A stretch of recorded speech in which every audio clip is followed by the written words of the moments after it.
선하신 스승님, 제가 영원한 생명을 얻기 위해서는 어떻게 해야 합니까? 라고 어떤 젊은 사람이 와서 예수님께 묻습니다. 그런데 예수님께서는 왜 나에게 선하다고 하느냐? 선하신 분은 오직 하느님 한 분뿐이시다 라고 말씀하시죠. 그렇다면 예수님께서 선하지 않다는 말씀이십니까?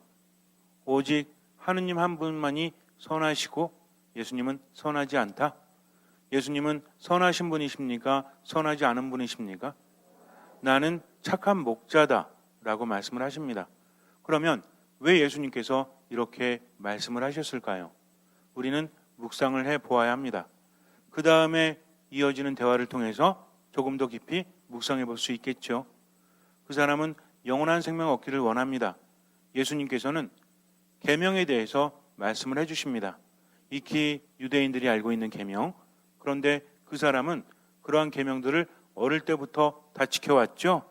그랬더니 예수님이 뭐라고 하십니까? 사랑스럽게 그를 바라보시면서 너무나 잘했기 때문에 사랑스럽게 바라보시면서 이렇게 말씀하십니다. 너에게 부족한 곳이 하나 있다. 가서 가진 것을 다 팔아서 가난한 이들에게 나누어 주어라 라고 말씀을 하십니다. 그랬더니 이 남자가 어떻게 해요? 슬퍼하면서 울상을 지으면서 예수님을 떠나가지요. 여기서 우리는 첫 번째 질문을 다시 한번 상기해 보아야 합니다. 예수님께서 분명히 말씀하셨거든요. 영원한 생명을 얻을 것이다. 그리고 나를 따르면 그렇게 될 것이다. 그러나 그러기 전에 먼저 가진 것을 다 팔아서 가난한 이들에게 나누어 주어야 한다라고 말씀하십니다. 사실은 예수님께서는 당신 제자들에게도 그런 말씀을 자주 하진 않으셨거든요. 그런데 이 사람에게 그렇게 합니다. 우리가 이 만남에 대해서 조금 다른 각도로 볼 필요가 있어요. 이 사람은 예수님이 영원한 생명을 얻을 수 있는 길을 아신다라고 생각을 했습니다. 그래서 뭐라고 부르죠? 선하신 스승님이라고 불러요. 예수님은 가르쳐주는 분. 그렇기 때문에 예수님께 와서 영원한 생명 얻기 위해서는 어떻게 해야 됩니까? 라고 묻죠. 그랬더니 예수님께서 왜 나에게 선하다고 하느냐? 선하신 분은 오직 하느님 한 분뿐이시다 라고 하신다는 거죠. 자, 그렇다면 예수님의 말씀은 당신이 선하지 않다는 것이 아닙니다. 이 사람은 지금 예수님을 스승으로 보고 있지만 예수님은 그 대답에서 당신이 누구신지를 밝히고 계시다는 거죠. 오직 하느님 한 분만이 선하시다면 예수님이 누구십니까? 하느님이시라는 거죠. 그렇다면 지금 이 사람이 누구에게 질문을 하고 있고 어떤 답변을 얻는지 그것을 제대로 파악하지 못했다는 거죠. 그저 길을 아는 스승이 아니라 하느님께서 대답하십니다. 이렇게 하기만 하면 너는 영원한 생명을 얻을 수 있을 것이다 라고 말씀하셨다는 거죠. 그런데 이 사람은 예수님을 하느님으로 보지 못합니다. 그저 훌륭한 스승으로 바라보기 때문에 슬퍼하면서 울며 떠나갔다는 거죠. 만약에 이 사람이 정말 예수님을 하느님으로 여겼다면 어떻게 대답했을까요? 이스라엘 사람들이 하나님에 대한 신앙을 가지고 있죠. 하느님이 허락하지 않으시면 아무것도 가질 수 없다라고 그들은 이미 생각을 합니다. 하느님 안에 머물 때 오직 하느님만이 은총을 내려주실 수 있는 분이라고 알고 있다는 거죠. 그렇다면 만약에 예수님을 하느님으로 여겼다면 이 사람은 울며 떠나지 않았을 것이고 그 자리에서 예, 그렇게 하겠습니다 라고 만약에 했을 거예요. 그런데 어찌됐든 결과를 본다면 이 사람은 예수님을 하느님으로 여겼다, 여기지 않았다? 여기지 못했다는 거죠. 우리는 성경 안에서 많은 만남을 봅니다. 어떤 사람은요, 유일하게 예수님만이 나를 고쳐주실 수 있다라는 믿음을 가졌기 때문에 최선을 다하죠. 소경도 앞을 볼 수 없는데 예수님이 지나가실 때 예수님이 지나가신다는 말을 듣자마자 어떻게 합니까? 지금 그 사람이 가진 것은 무엇이에요? 아무것도 없죠. 구걸해서 하루하루 살아갈 뿐입니다. 그러니까 어떻게 합니까? 큰 소리를 지르면서 예수님을 부른다는 거죠. 이 사람은 모든 것을 다해서 예수님을 불렀습니다. 그럴 때 예수님께서는 길을 멈추시고 그를 치유해 주셨다는 거죠. 나병 환자도 마찬가지죠. 나병 환자는 사람들 앞에 나타나면 돼요, 안 돼요? 안 됩니다. 돌에 맞아 죽는다는 거죠. 그러나 그는 어떤 믿음을 가지고 있었죠? 예수님만이 나를 깨끗하게 하실 수 있는 분, 그분이 누구시다? 하느님이시라는 거죠. 그러니까 목숨을 걸고 예수님 앞에 나오지 않습니까? 그래서 그는 치유를 받았다는 거죠. 이렇게 예수님을 만나서 기적을 체험한 사람들은 예수님이 나를 깨끗하게 하실 수 있다. 저분이야말로 하느님이시라는 믿음을 가지고 있었다는 겁니다. 그러나 이 젊은 사람은 안타깝게도 그것을 가지지 못했어요. 정말 계명을 지키면서 살아왔지만 결국에는 하느님보다 뭐가 더 컸기 때문에 자기가 가지고 있는 재물이 더 컸기 때문입니다. 근데 재미있는 것은 복음서 저자는 우리에게 그 이유에 대해서 어떻게 알려주고 있었죠? 그 사람이 왜 울면서 떠나갔죠? 그는 재물이 많았기 때문이다. 세상을 바라보는 눈이 여러 가지가 있을 수 있는데 100만 원 있는 사람이 100만 원 다 썼어요. 그럼 얼마가 되죠? 빵원이 되죠. 1억 있는 사람이 1억을 다 썼어요. 그럼 얼마가 됩니까? 빵원이 되죠. 그러면 좀 어려운 질문 할게요. 1000억이 있는 사람이 1000억을 썼습니다. 그러면 결과적으로 얼마가 됩니까? 빵원이 된다는 거죠. 우리들의 사고가 얼마나 비합리적인지 아세요? 결국은 결론은 빵원인데 내가 1000억을 썼다, 100만 원을 썼다, 얼마를 썼다에 따라서 상실감이 달라진다는 겁니다. 그렇기 때문에 우리는 나약한 존재라는 거죠. 이 사람이 재물이 많지 않았다면 아마 울면서 떠나지 않았을 것이고 더 기가 막힌 건 예수님도 그렇게 말씀하지 않으셨을 겁니다. 예수님은 저마다 사람마다 그 사람의 고유한 특성이 무엇인지를 잘 알고 계신다는 거죠. 만약에 이 사람이 정말 하느님으로 여겼다면 자기가 재물이 많다고 할지라도 하느님이 말씀하시기 때문에 기꺼이 내놓을 수 있었으면 얼마나 좋겠습니까? 이 젊은 사람은 나중에 구원을 받았을까요? 받지 못했을까요? 우리는 착각을 합니다. 받지 못했을 거다. 그랬을까요? 우리도 못 받을걸요? 우리는 여기에서 끝을 보지만 이 사람은 울면서 떠나갔죠? 다시 왔을까요? 오지 않았을까요? 알 수가 없죠. 복음서 저자는 알려주지 않습니다. 그런데 우리는 단편적으로만 바라본다는 거죠. 이미 예수님께서 그에게 말씀을 하셨다면 제 생각에는요, 지극히 개인적인 생각입니다. 그 사람은 떠나갔고 예수님의 말씀이 가슴에 남았기 때문에 아마 어느 정도 고민하다가 급기야는 예수님을 따랐을 겁니다. 예수님의 말씀이 이렇게 힘이 있다는 거죠. 만약에 이 사람이 구원받지 못했다면 우리 또한 마찬가지죠. 하느님의 자비는 너무나 크십니다. 그분은 모두가 구원받기를 바라신다는 거죠. 그러면 지금 재산을 다 내놓지 못했어도 그래도 계명을 제대로 지키면서 하느님을 따르고자 하는 열망이 있는 사람이 구원을 받았을까요? 받지 못했을까요? 저는 받았을 거라고 생각을 해요. 그러나 때가 다 따로 있다는 거죠. 우리도 마찬가지입니다. 저는 돈이 없습니다. 그러나 하느님께서는요, 내게 가장 중요한 것 또는 가장 큰 것, 내가 도저히 그렇게 할 수 없는 것을 요구하십니다. 네가 나를 따르려고 해? 그렇다면 네가 지금 너의 삶 안에서도 나에게 감사할 줄 알았으면 좋겠다. 그리고 나를 따라라 라고 말씀하십니다. 몸이 너무나 아프고 마음이 너무나 힘들고요. 세상을 살아가는 재미가 하나도 없는데 하느님께서는 감사하라고 하세요. 왜? 내게 감사하는 마음이 부족하기 때문입니다. 또 어떤 사람에게는 이렇게 말씀하실지도 몰라요. 네가 놀기 좋아하고 여기저기 정말 너를 위해서 살기 좋아하는데 나를 위해서 희생하고 봉사해라. 나를 위해서 정말 도움이 필요한 사람들에게 도움을 주어라. 라고 뭘 요구하십니까? 시간을 요구하실 수도 있다라는 거죠. 우린 뭐라고 합니까? 저는요, 감사하고 싶은데요, 감사할 거리가 하나도 없습니다. 그저 마지못해 세상을 살아갈 뿐 그저 당신 나라에 갔으면 좋겠어요. 어떤 분들이 이럽니다. 세상이 너무나 힘들어가지고 빨리 갔으면 좋겠대. 하느님께서는 받아주세요? 아마 더 살게 하실걸요. 왜냐하면 하느님 나라는 회피하는 곳이 아니라 지금 여기에서도 하느님과 함께 살아가는 사람만이 들어갈 수 있기 때문입니다. 또 어떤 사람은 제가요 너무 바빠요. 공부도 해야 되고요. 또 여러 가지 하고 싶은 것도 많고 배우기도 해야 되고 이것저것 해야 됩니다. 그러니까 나중에 나이가 들면 그때 봉사할게요. 이런 사람은 하느님 나라에 들어갈 자격이 없다라는 거죠. 하느님의 뜻은 언제 따라야 돼요?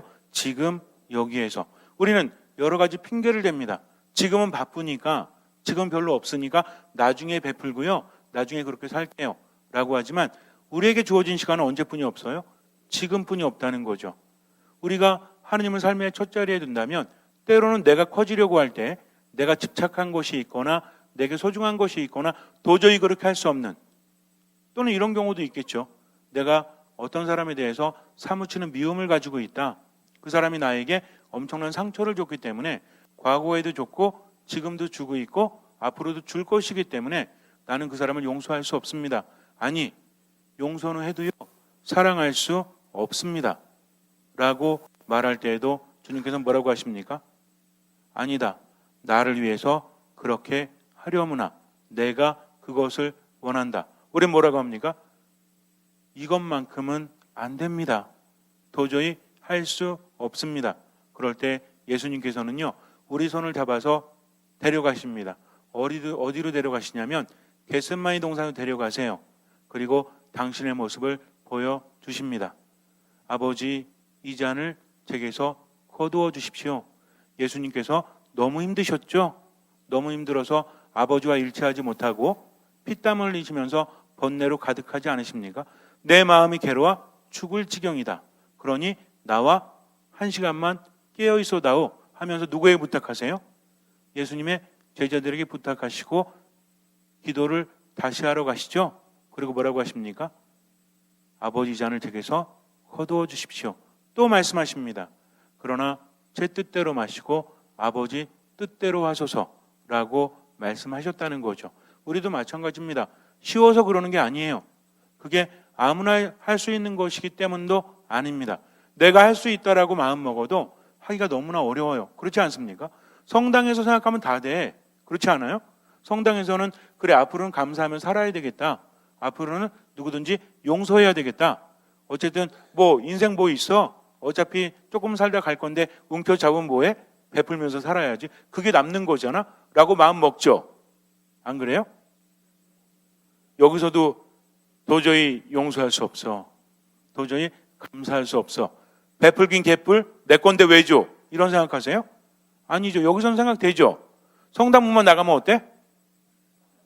점점 희미해져. 성당에서는 사실은 하느님 다 당신 겁니다. 제 거 아무것도 없어요. 그저 저는 이 세상에서 일용할 양식만 받아 먹으면서 매일매일 행복하게 살다가 마지막 날에 당신 나라 들어가기를 원합니다. 그러니 마음껏 하소서라고 기도하죠. 밖에 나가면 어때요? 주님, 아까 제가 기도한 게 제정신이 아니었던 것 같아요. 생각해보니까 사는데 필요한 것도 많고 인간의 마음이 어떻습니까? 무조건 용서하고 무조건 감사할 수 있으면 정신적인 고통 왜 당합니까?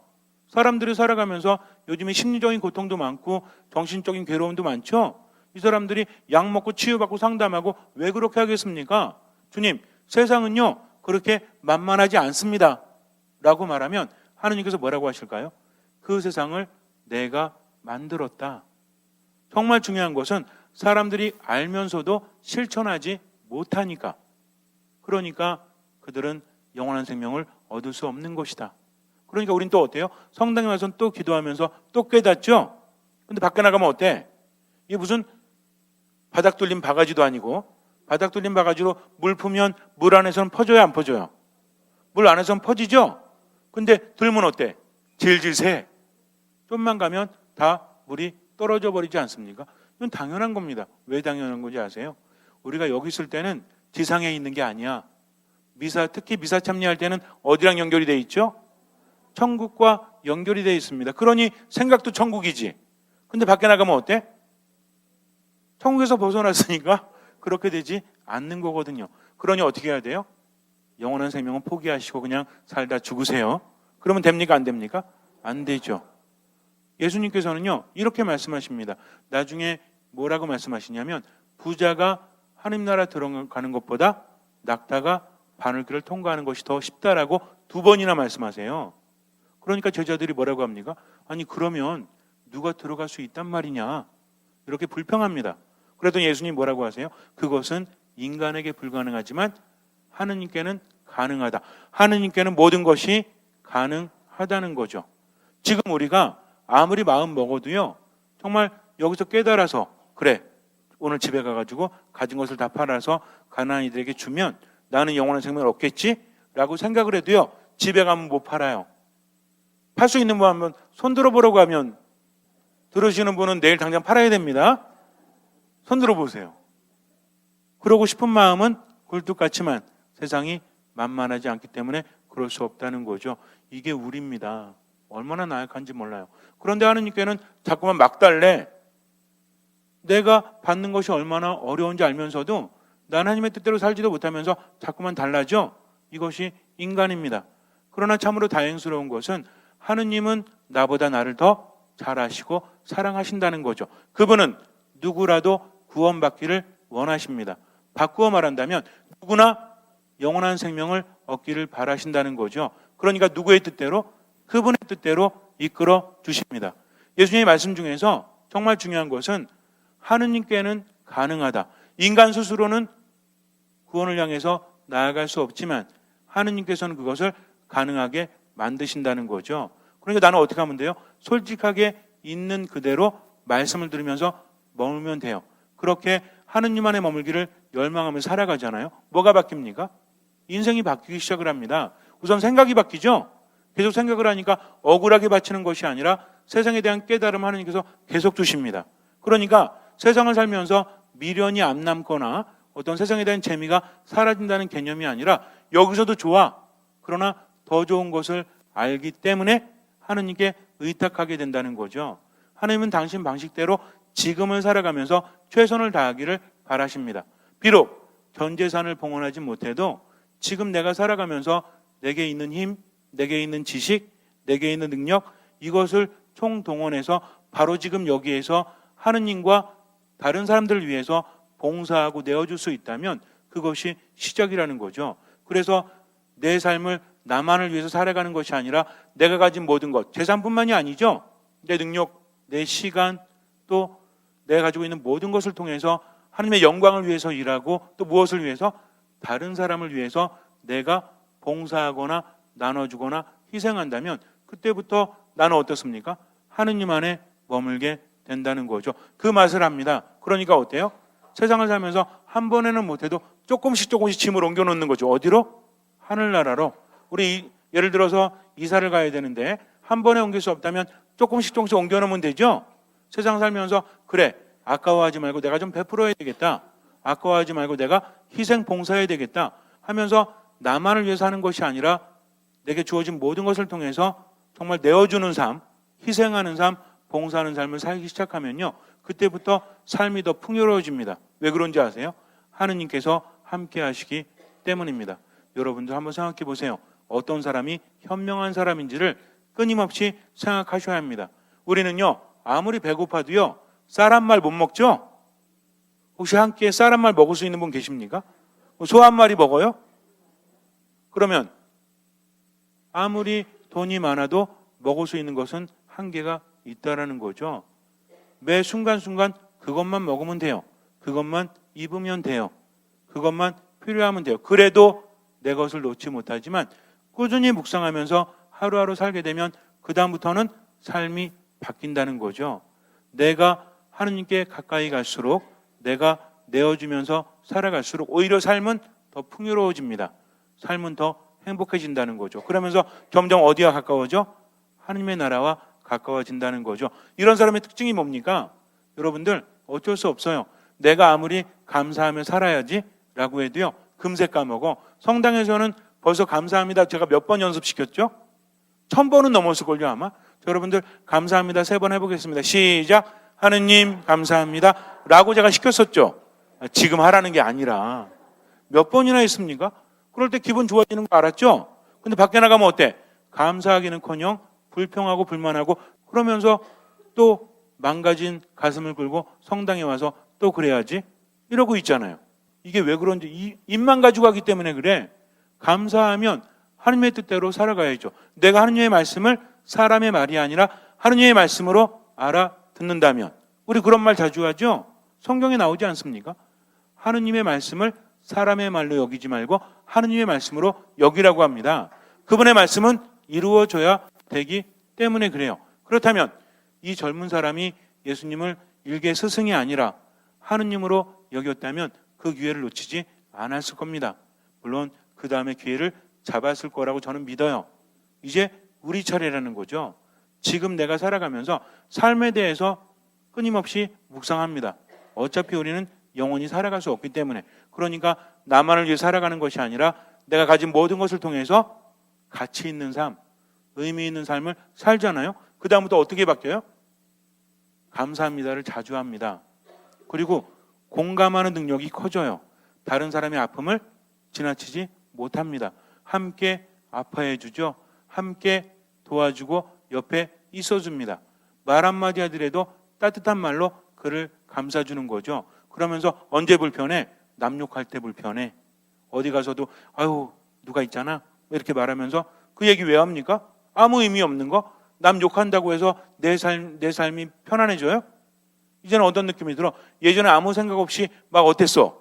이놈의 주둥아리 갖고 나불 거렸죠? 근데 이제는 그럴 때 마음이 불편해 안 불편해요? 불편하지. 왜 불편해? 하느님께서 내 안에 계시기 때문입니다. 그러니까 남을 죽이는 말은 점점 줄어들 수밖에 없어요. 그리고 자꾸만 살리는 말을 하니까 하느님이 내 안에 생기를 가득 불어넣어 주시니까 어때요? 하느님 감사합니다. 하느님 감사합니다. 살게 되니까 여태까지 미웠던 옆에 있는 그 인간도 어때 보여? 이뻐 보이진 않아도 그래도 사무치게 밉진 않아. 그러니까 어떻게 해요? 칭찬 자꾸 하죠? 그래도 왜? 살려야 되잖아. 그게 그 사람이 바뀌어야 안 바뀌어요? 바뀝니다. 기적을 체험하게 돼요. 나를 통해서 모든 것들이 바뀌어간다는 것을. 그 사람에겐 빛이 납니다. 하느님의 빛이 나니까 그 사람이 있는 곳에는 생명이 있다라는 거죠. 그러면 점점 어때? 이제는 성당에서만 마음을 먹는 것이 아니라 이 성당에서 점점 어때요? 영역이 넓어져 가죠. 우리 집으로, 우리 직장으로, 내가 가는 모든 곳에 그리스도 향기가 퍼지기 시작하면서 무엇이 중요한지를 아는 사람으로서 어떻습니까? 언제나 기뻐하는 사람이 돼요. 끊임없이 기도하는 사람이 돼요. 모든 것에 감사할 줄 아는 사람이 됩니다. 이런 사람이 어떤 사람이에요? 이미 영원한 생명으로 나아가고 있는 사람이요. 참으로 행복한 사람이죠. 걱정하지 않아요. 하느님께 맡겼기 때문입니다. 그렇게 사세요. 비록 가진 것을 다 팔아서 가난이들에게 지금 당장 나눠주지 못해도 주님을 바라보면서 지금 할 수 있는 만큼만 최선을 다하면서 내 부족함을 고백합니다. 주님 믿습니다. 당신 나라에 들어가기를 원합니다. 영원한 생명을 얻고 싶고요. 행복하고 싶어요. 그런데 저는 나약합니다. 그러니 저를 이끌어 주십시오. 주님, 당신의 도우심 없이는 저는 아무것도 할 수 없습니다. 이렇게 어떤 자세로? 듣는 자세로 겸손한 마음으로 세상을 살아가다 보면 어느새 점점 비워져요. 그래서 이미 하나님 나라를 지금부터 살아가는 사람이 될 것입니다. 잠시 눈을 감으세요. 걱정하지 마십시오. 두려워하지 마십시오. 모든 것을 하느님께 맡기고 지금을 살아가십시오.